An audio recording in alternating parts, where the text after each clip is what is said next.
I want you to imagine an archive, not of books or photos, but of human tragedy. A huge, impersonal inventory of lives, all cataloged by the harm they either caused or suffered.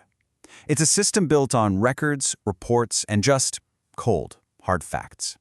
Today, we're going to pull a few of those files to try and understand a really fundamental question about justice in America.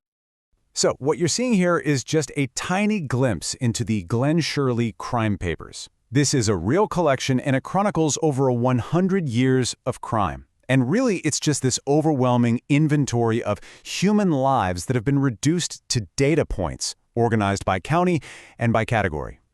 Murder, 1900. The victim, a 12-year-old black girl. The criminal, Rufus Binion. Bank robbery, kidnapping. March 15, 1938.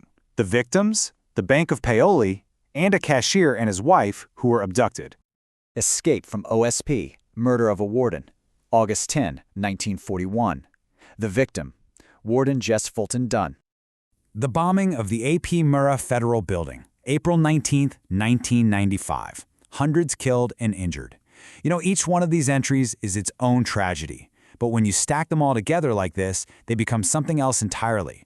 The machinery of the justice system. Massive, impersonal, and just relentless.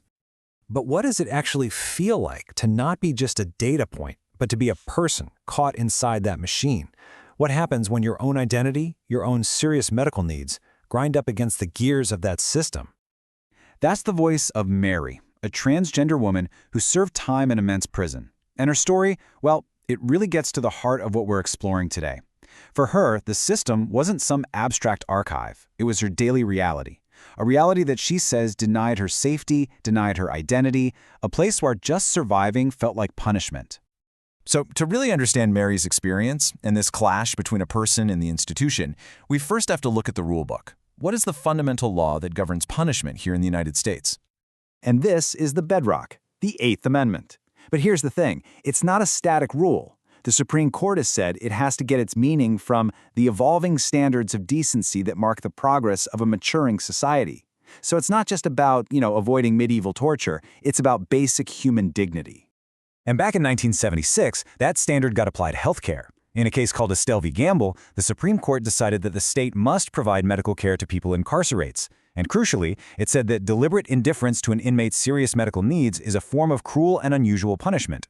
Now, this isn't about simple negligence or a doctor messing up. It's about a conscious, knowing disregard for someone's health and safety. And this abstract legal standard, it becomes intensely, incredibly real when it's applied to the fight for medical care for transgender inmates. Their experiences really shine a light on this profound struggle to have their medical needs recognized, let alone met, by the system. And this brings us right to the central conflict. On one side, you've got medical professionals, often the ones hired by the prison system itself, saying that treatments like hormone therapy or surgery are medically necessary.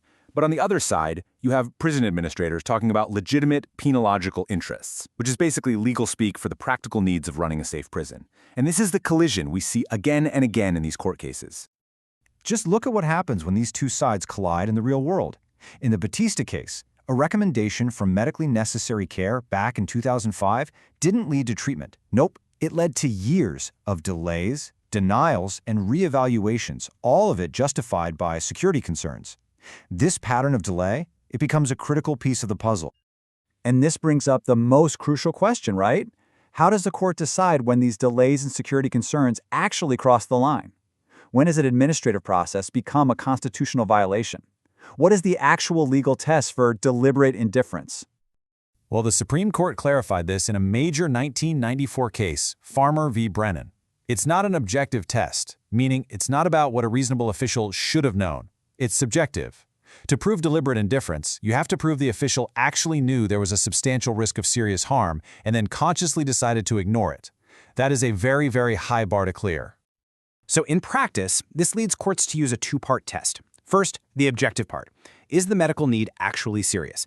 In cases involving gender identity disorder, courts have pretty consistently said yes, it is. Then comes the second, subjective part. Did a prison official know about the risk of harm from not treating it, and did they just disregard that risk anyway? But here's the interesting thing. You don't necessarily need a smoking gun, some memo that says, let's deny this person care. The court in the Batista case found that you can prove deliberate indifference through a clear pattern of behavior, a composite of delays, poor explanations, missteps. Basically, when all the bureaucracy's actions, when you look at them together, show a conscious disregard for the inmate's needs, that can be enough even without proving some sinister motive. Which, brings us right back to where we started. We've gone from the vast impersonal archive of the system to the deeply personal struggle of one individual fighting for care, and now to the legal standard that connects them both. Because every single one of these cases, Mary's, Michelle Koselec's, Sandy Batista's, it's all about the number one person, one life. But the outcome of their individual fight, that sets the constitutional baseline for care, for dignity, for every single person inside that massive system. So ultimately, these are not just isolated, tragic stories. They are critical tests of our constitutional principles. They force all of us to define the boundaries of the state's power and what its most basic obligations are to the human beings it holds in its custody. And in the end, these cases force us all to confront the very same question. In a system designed for punishment, a system that's documented in these vast archives of crime and consequence, where exactly do we draw the line between justified confinement and unconstitutional cruelty?